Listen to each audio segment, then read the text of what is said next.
eu teño a sensación de que, polo menos no panorama mediático, os medios están sendo un actor claro, é dicir, non están sendo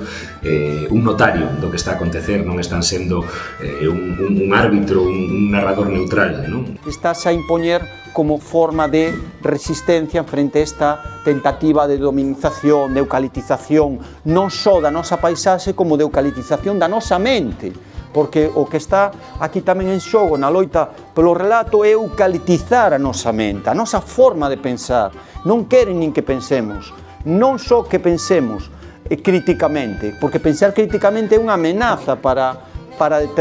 este conflito de interese e de formas de ver, sino que xa non queren que pensemos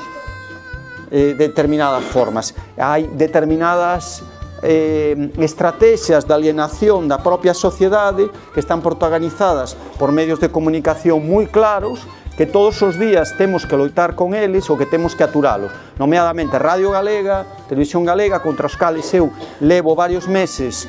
intentando cuestionar e dialogar para que cumplan un mínimo de rigor no código ético a que son debidos como xornalistas e como compañía de radio e televisión pública pagada por todos nós.